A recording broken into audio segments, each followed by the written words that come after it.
The Dallas Cowboys are going to dominate September football, and tonight we'll get into the unit why, and we'll talk about some more Cowboys news. So, ladies and gentlemen, let's get this one started. Here we go.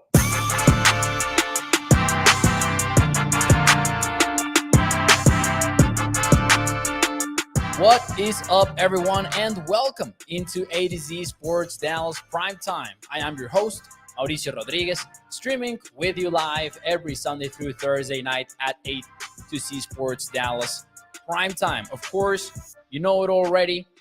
We are live every single night, and you can check out more Cowboys content over at adzsports.com/Dallas. And as always, do me a favor and hit the like button for me because every thumbs up puts this show in front of more and more Cowboys fans.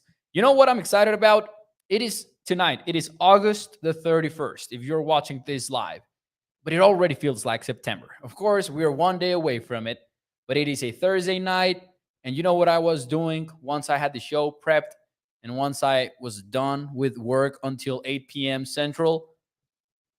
I was watching a legit big time football game between Utah and Florida. Damn, that sounds nice. But not only that, the show that I was preparing was not only about preseason football, preseason standouts, surprise roster cuts, wild predictions, and all that stuff. No, it was about actual football matchups, regular season matchups. Because what we're doing tonight is looking at the big reason why I believe the Cowboys are going to dominate September and maybe start the season 3-0. And who knows, maybe 4-0 before they get to the big San Francisco 49ers game, which will be a huge measuring stick. Not to determine whether or not the Cowboys are a playoff football team, but it's just going to be a big chance for the Cowboys to really avenge two playoff losses in consecutive years against the same team, right? The 49ers. And it could be a game that changes conversations around the NFC, honestly, even if it's a week 5 matchup and nothing else. Ladies and gentlemen, welcome into the show. Let me say hi here really quickly. Toxic Tom says, let's just focus on week 1, one game at a time. All I care about right now is going 1-0. You know who should focus on week 1? The players, the coaches. We're not suiting up. We can do whatever we want. Have some fun with it. That's what we're going to do tonight. Uh, I've always enjoyed those type of comments, and Toxic knows I love him. But yeah, man, like, come on, we're not playing. We ain't got to focus on anything. We ain't got to focus on week 1. It's cool to identify trends and really kind of just like go through some of these matchups and see what we are in for. So that's what we're doing tonight. We're not focusing on week 1, the Thursday night before the week of the game. So I promise you, though, that come next week, we're going to talk a lot about week 1 specifically. uh, Shout out to Colin here on the chat. We've got Guru, we've got Katharina, we've got a lot of people here on the show so far. Inez Gomez saying hi to over on Facebook, Bruce, Gregory, Ronnie saying this is going to be a great season. Oh man, I'm already feeling the excitement of football season being back. And let's get right to it. Here's what I mean with the whole thing about the Cowboys potentially dominating September. This is what I mean. We've talked a lot about facing Daniel Jones and the rising Giants in week 1 because they're an exciting football team. I'll give it to them. You know, they got Brian Dable. The offense really looked fun last year. They won a lot of one-score games, so you got to wonder, heading into 2023, will that hold up or will they regress a little bit in terms of their wins and losses? But they've got Darren Waller, and he's doing great in training camp. He's looking like the vintage Darren Waller, so that could be exciting. Saquon Barkley is back. They've got this speedster, Jalen Hyatt, on the outside. There's some fun stuff going on for New York. And then week 2, you're sticking with the New York opponent. You are facing Aaron Rodgers at AT&T Stadium. He might not be with the Packers anymore, but the Cowboys and Rodgers have history. And Cowboys fans, let's be honest, you kind of, like the Mufasa dialogue in The Lion King. It's like Aaron Rodgers. Ooh, it's kind of like that thing because he's earned it. Let's admit it. The guy's earned that respect from Cowboys fans. But you talk about those big quarterback names, and you look at Week 1 as a big time matchup because it's a big name and division matchup, and then the same for Week 2 with Aaron Rodgers. But there's a big reason why the Cowboys are favored in both of those games, and are projected to be favored in both of those games, and that is the reason why I believe that the Cowboys are set to look very comfortable in September. And, for NFL, standards, because you're never comfortable in the NFL regardless of the opponent. But this is a ranking by Pro Football Focus of the first 3 offensive lines that are up for the Cowboys defense in 2023. Week 1 and the Giants, they've got the 29th offensive line per PFF rankings. And we'll get into the details of each of these, by the way, later here. The Jets on Week 2, they've got the 23rd ranked offensive line. And then the Cardinals, who are one of the favorite teams to be drafting number 1 overall when it's all said and done, they've got the 31st ranked offensive line. And you know what the Cowboys have? They've got this dude named Micah Parsons, who has won earned Defensive Player of the Year votes in each of his first 2 seasons in the NFL. He's got the Defensive Rookie of the Year award, and he's looking better than ever. We use those words pretty liberally in the preseason and in training camp of every single year regarding every single player on every single team. But with Micah, it looks very real. He is tearing it up. He is ruining practice for the Cowboys. And he added some weight, even if it was a little bit, to stay healthy. You know that's going to count when he moves inside, when he gets dirty. It's going to be a fun year for Micah Parsons. And he's got a new nose tackle that's going to rotate in frequently to help out with the scheme protections for opposing and kind of how to mess them up. It's a great pass rush that the Cowboys have. And in fact, the number 1 team in pressure rate, according to Pro Football Reference last year. The Eagles got the sacks crown, but in terms of who was generating the most pressure, it was the Cowboys. And maybe the difference wasn't astronomical, but I think that the Cowboys really had the most dangerous pass rush because it was not only winning the traditional way, Dan Quinn was also cooking up all sorts of wild ways to confuse opposing quarterbacks, which is big when we get into the individual matchups against each one of these teams. And I'm going to start with, for example, the Giants, right? This is what their offensive line looks like. Now, I will say, and this will be just focusing on Week 1, Andrew Thomas versus Micah Parsons is a matchup that I love to watch. The last time that they faced each other, it was just fun football, heavyweight main event. That was where my eyes were set every step of the way when the Cowboys played in Thanksgiving against the Giants. Andrew Thomas versus Micah was just fun. It isn't a battle that you're going to see from start to finish because Micah will keep moving around. But let's give credit where credit is due. Thomas is so freaking good right now. He's one of the best left tackles in the NFL. Easily is one of the best left tackles in the league. And yet, Micah beat him good for at least a few of those reps, right? He got the sacks on Daniel Jones that one time. Just good stuff. It's going to be a fun battle. Other than that, there's just not a lot to say about the Giants. They're kind of hoping for Evan Neal on the opposite side to take a big jump. Because as a rookie, he did not look like what we thought Evan Neal would look like. Product out of Alabama. He was supposed to be an immediate impact starter. Really wasn't that for the Giants. It looks like he was struggling a little bit to adapt to the NFL. He was not only adapting to the league, he was moving from the left side to the right side coming out of Alabama. So that was also a part of the challenge And then you've got some questions on the interior offensive line, including the fact that you're going to be starting a rookie. Now, do not get me wrong. John Michael Smith looks like the real deal, but I am really looking forward to seeing how Dan Quinn cooks up some wild stuff for the rookie on his NFL debut, because I think we're going to see some wild stuff. Because, the center has to make decisions, he has to communicate, and he's the one guy that you want to manipulate when he's a rookie starting in week one. And I'm excited about what Dan Quinn can have in store for him in right away in his NFL debut. So again, this is the same offensive line that allowed the third most pressures last year.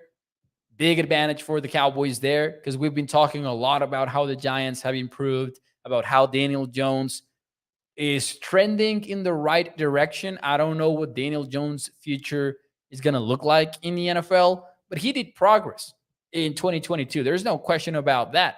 But I look at the Cowboys' pass rush versus that offensive line, and man, it's a favorable matchup for Dallas. So that is going to be big for sure. Welcome everyone into the show, by the way. If you are just joining us, let me look at the chat here really quickly. Let me look at what you guys are saying here in the chat.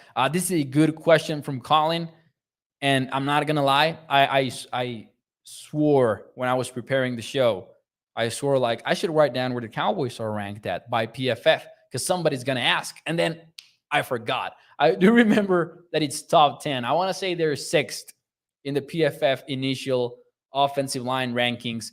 And I know that PFF is controversial, but I think that when it comes to offensive line rankings, it's one of the best places that you can go to for several reasons. But I'm confident in just like having that landmark, even if it's not the exact rankings. You still know that the Cowboys are facing a bad offensive line unit for the Giants, and you just complement it with the rest of what we know, right? So like the stuff that we just talked about with those individual players that we were thinking about.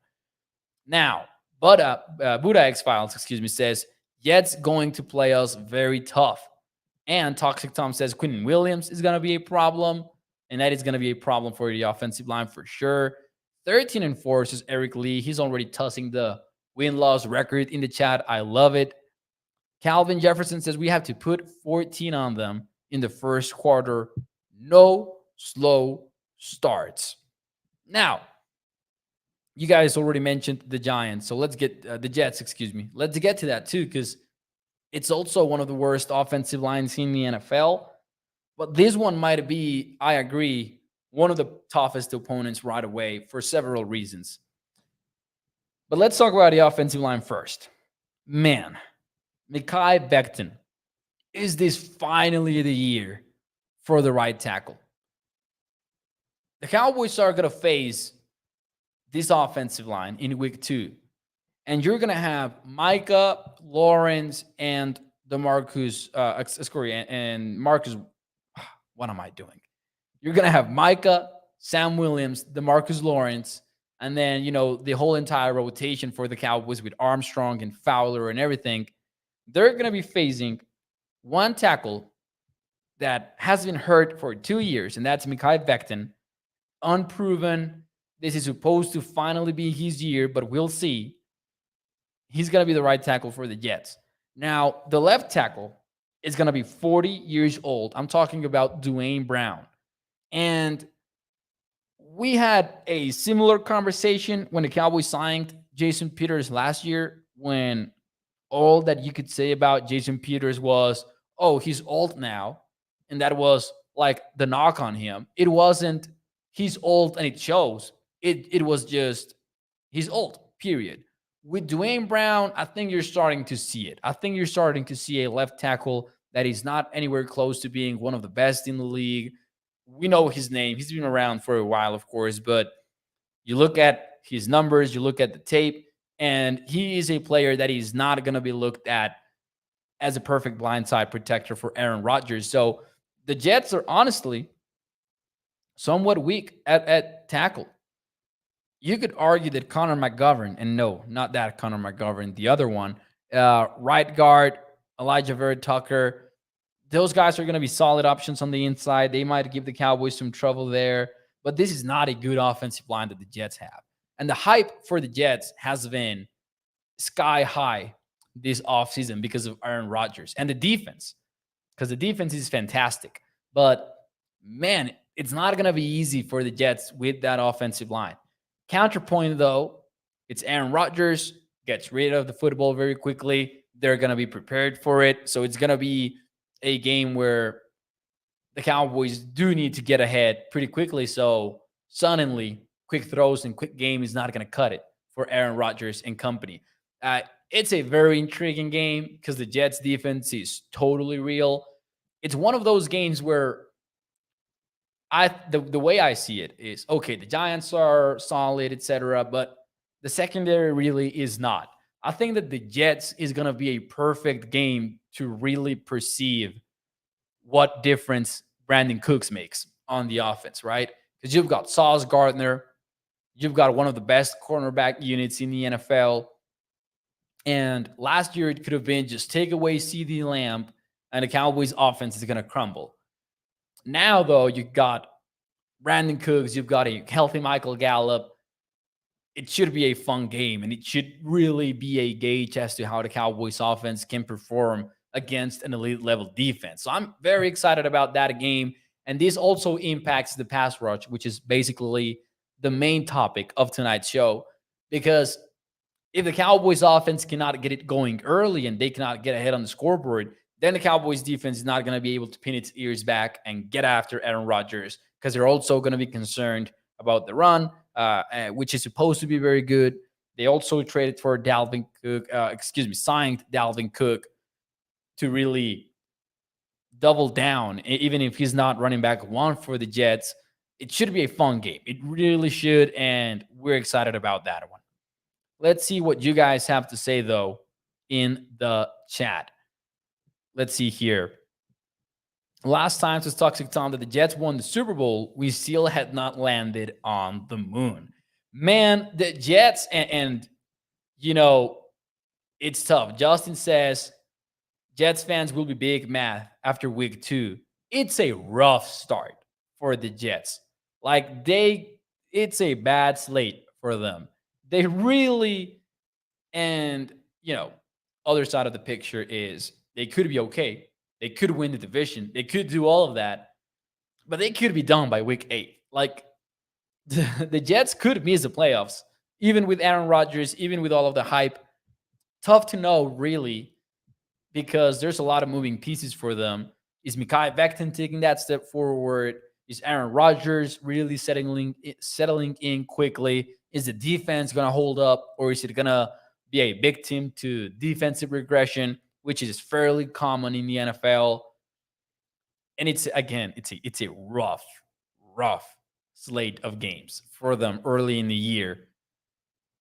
So can they keep it from crumbling, if that makes sense?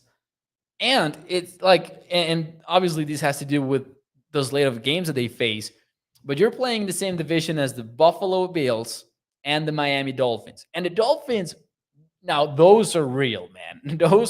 Those are very real in terms of talent. If Tua Tagovailoa holds up, I don't know if the Bills can keep their streak alive in the division. I picked them to win the division, but not with a whole lot of confidence, right? Anyways, I know that we're getting a little bit taken away from the topic of this show, but all I'm saying is that Cowboys-Jets game is going to be fun in more than one way. And I mean that we're going to get a lot of answers for the Jets, because they play the Bills and the Cowboys week 1, week 2. Not going to be fun. Colin says the Dolphins have Kelvin Joseph. He is our secret weapon. All kidding aside, though, and let me confirm this before I tell you a lie or something like that. Yeah, the Cowboys are visiting the Dolphins. Big break for Dallas to have to go and do that in week 16 and not early in the year, because that Miami Heat is a true home field advantage for the Dolphins for sure.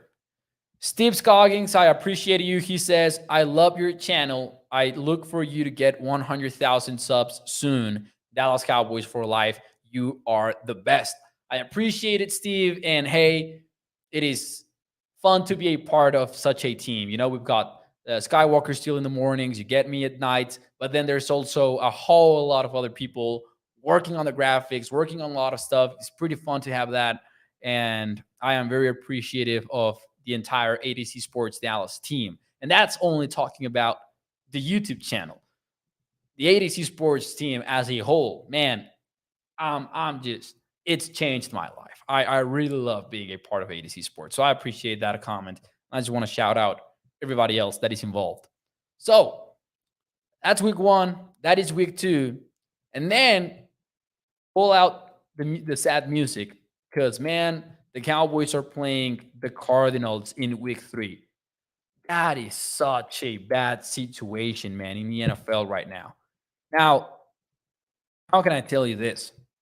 You look at the Cardinals, you look at them position by position, and the offensive line is, you could say average. You could say it's not the worst in the NFL. They're ranked 31st by PFF, though. But man, could it be one of their strengths? I know that sounds like I'm making fun of them, but and maybe I am a little bit. But man, they got DJ Humphries at left tackle, who you cannot be mad at having DJ Humphries, I guess, at left tackle. Like he should be perceived as a strength. But then you also got Paris Johnson Jr., the rookie, who I think was preparing to be a guard early in the offseason. And then they recently traded Josh Jones away. So now they're going to put Johnson over at right tackle. They've got Hernandez there at right guard. It's a weird offensive line. They've got a lot of tackles in that sense, but who's going to be playing quarterback? You tell me. Because it's not going to be Kyler Murray. He's starting on PUP. So that's 4 weeks at least of missing games. And Paris Johnson Jr., I will say this, he did play with Ohio State. He did play right guard and he played left tackle. I know that the difficult transition is mostly on which side you're going to be playing, but still, right tackle is a position that he did not play with the Buckeyes. So that's got to be at least a question mark. But circling back to the QBs, it's going to be Joshua Dobbs. They said goodbye to Colt McCoy, so that's done. Kyler Murray is not going to be it. It's going to be Joshua Dobbs, who they recently traded for, who actually played the Cowboys recently with the Titans last year, if you guys remember that, when Ryan Tannehill was hurt and we thought that we were going to get Malik Willis, and then the Titans decided to not go the Malik Willis route and instead had Joshua Dobbs in there, which made for some fun TV because he's a former Tennessee Bowl, so Nashville fans were pretty excited. But Cardinals, that should be an easy game. Get ready for week 3 being the first game that people are going to be like, trap game for the Cowboys, even if it's not really a trap game, but you know how things go when the season comes around. Gonna be interesting. But maybe not week 3. Week 3 won't be interesting. Now, it's technically not in September because the Patriots game is gonna take place October 1st. But if we want to expand it just a little bit, because the Cardinals, man, I don't have a lot to say about that matchup. But if we expand it just a little bit to October 1st, the Cowboys could really go 4-0, in my opinion. And I'm not saying that these are easy games. I mean, the Giants and the Jets are certainly not going to be easy games. But let me know in the chat, from 1 to 10, how likely do you think is it for the Cowboys to go 4-0 before that big game against the San Francisco 49ers? Let me know in the chat. 4-0 start. How likely do you think that is? You open the season against the Giants. You go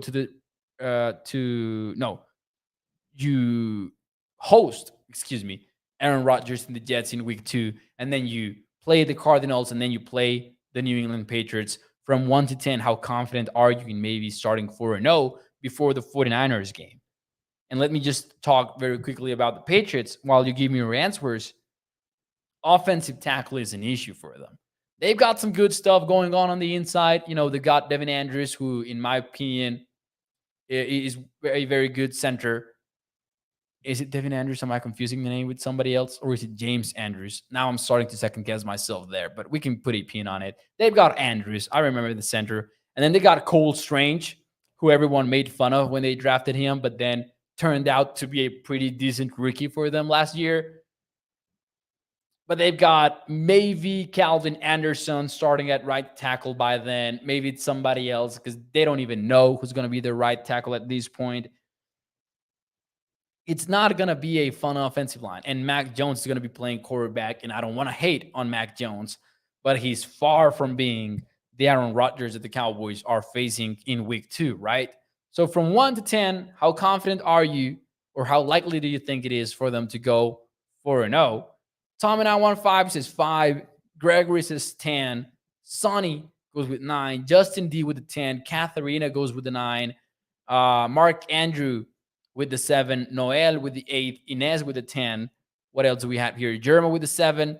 Toxic says 5. This is like predicting the market. Too many variables, and October is so far away, says Toxic Tom. And I can respect that. I can respect that, but I also think it is very telling that a 5 is the lowest answer that we've seen so far. I'm gonna go with a solid 7. There are too many variables. I do agree with that. The Cardinals, I'm not overthinking it. That's a win. That's a W for Dallas. Giants and Jets do scare me though. So that's the reason why I could drop it down to 6 maybe. Because even though they've got poor offensive lines, I mean, they're good teams. They're decent. So yeah, let's go. Like if I had to call it, I would probably play it safe and go 3-1 because you could really lose any of the other 3 games. That's not the Giants. That's not the Cardinals, excuse me. Because even the Patriots could be a tough out. Hear me out. The Patriots are going to be a tough out, actually. Because first and foremost, the game is... Oh, no, the game is in Dallas. I was wondering if it was in Foxborough. No, it's in Dallas. The Patriots have had one of the best defenses in the NFL in the last couple of years. And people have forgotten a little bit about that. And last year, people loved to hate on Mac Jones, but that offense was rough. I don't know exactly why Bill Belichick thought that Matt Patricia would make for a good offensive coordinator, but now they've got Bill O'Brien. And people have hated on Bill O'Brien because of what happened over there when he was at Houston and when the Texans traded DeAndre Hopkins away and all of that. But Bill O'Brien as a coach, I think is good. I think that's a good addition for the Patriots coaching staff. So they're going to be a tough out. Charles says, oh my God, are you serious, Mo? And I think that's because of the Patriots comment. I think they're a tough out. I think they are. I'm calling the Cowboys to win maybe when the time comes. But I do think the Cowboys have a legitimate shot at 4-0 to start the season. Like just looking at the offensive lines that they're going to be facing for the first 3 weeks. To me, games are won there. To me, games are won in the trenches. And those are 3 consecutive games where I believe that the Dallas Cowboys have the advantage over their rivals. So that's why I decided to put together this show and start talking about some football games. And I'm going to be honest with you. This is mostly why we're doing this. I thought, okay, it is way too early to start diving deep into the Giants game. But let's have some fun talking about these football matchups in sort of a look-ahead program. Now, yes, Toxic is right. A lot can happen from now till October. Yes. Dak Prescott could be injured before week 1, right? And I'm knock on wood. Obviously not calling for it. But yeah, I know that a lot of injuries can happen and stuff like that. But I'm saying, hey, from what we know now, and at least on paper, the Cowboys are going to be favored in all 4 of those games. They're going to be favored in all 4 of those games easily. So I'm going to say they have a shot at it. They do have a shot at it. Anyways, ladies and gentlemen, some Cowboys news to end the show on this Thursday night and to close out the primetime week before we see each other again. Uh, well, you're gonna get in trouble. It's Mrs. Charles. It's Mrs. Zedeka Charles. LOL. Did I say did I say it wrong? Sorry about that if I did. I usually say Charles because I'm not entirely sure how to pronounce Zedeka, and I don't want to risk it sometimes because I don't want to look bad or anything like that. So I apologize if I said something wrong there. Uh, apologize if so. Anyways, let's say Mrs. Charles from now on, if that's cool with you guys in the chat. Anyways, some news though to end the show. Gil Brandt, rest in peace. He died today at 91 years old. And really some news that got us thinking about the history of the NFL and the history of the Dallas Cowboys. We know that Brandt really revolutionized the way that the NFL draft is played and the way that the combine works. So he was one of the innovators that actually put together the NFL scouting combine. And then when it comes to the NFL draft, he had this whole project that was commissioned by Tex Tramp to him and a programmer that I'm trying to remember his name, but I really can't at this moment. If somebody remembers the name for any reason, drop it in the chat, please. And they developed a computer program that printed out evaluations of players in record speed. Like it was unseen of. And obviously, this was during the rise of computers and all of that. So, what it basically, I'm gonna get to that. What it basically did is it just printed out sheets of paper with an evaluation from 1 to 9. That was the scale that they used, and the way that they would get to these numbers, because obviously there were not chips and shoulders, there was not a scouting combine that maybe you had a relative athletic score number and all of that. And I found this pretty interesting, which is why I wanted to say it was they would have coaches answer questionnaires of players. And the funny thing was, like, since coaches are like football guys, they're not big on data and all of that.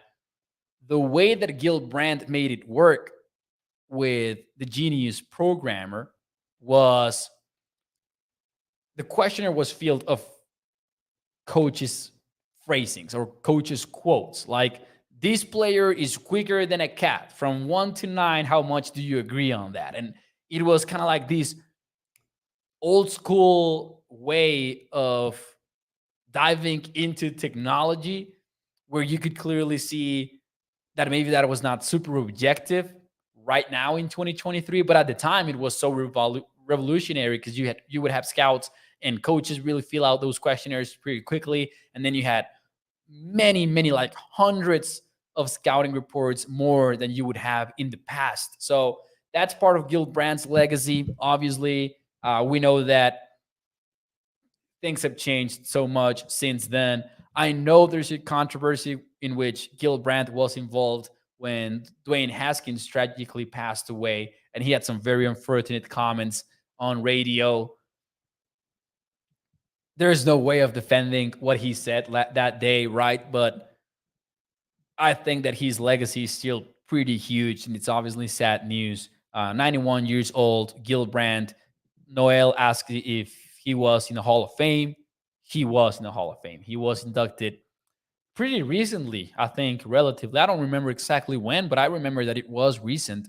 So fun, not fun, excuse me, but like fun story in the sense of what he did though for the Cowboys draft and the whole NFL draft process. So I thought it was pretty interesting when I read about it about 2 years ago, I guess. But yeah, Gil Brandt passed away 1932 to 2023. That is a long life. Philip Gonzalez says 2017 Hall of Fame. So not that recent. I would have guessed even more recent. Toxic Tom says different generations have different takes, Mo. Tons of former players loved him. Everyone misspeaks. Look at your owner. And yeah, man, like, not to go all philosopher on things, right? But I do believe personally, from a personal point of view, that no one does wrong on purpose. And especially for those kind of cases where it's like just an unfortunate choice of words, I wouldn't personally let that tarnish all of what he did for countless people, right? So Gil Brandt, rest in peace. Tough news, but still, 91 years old, a life well lived in football. Somebody that really let football become his life. Yeah, so we're gonna do that. That is safe for you, Mo. Better than calling me Charles. Yeah, we're gonna go with Mrs. Charles. We're gonna go with Mrs. Charles. I appreciate you for being here, of course, as always. Do me a favor and hit the like button. Hit the thumbs up for me, and I will see you next Sunday night, 8 p.m. Central. And we're gonna be gearing up for the kickoff week of the 2023 NFL season. I'm excited. I'm excited about starting to talk some actual football with you guys. It's gonna be so fun. Cowboys are 0-0, and we're gonna go into a season where the Super Bowl is the goal. Thank you so much. Hit the like button for me, and I will see you el día de mañana. Muchísimas gracias. Bye bye.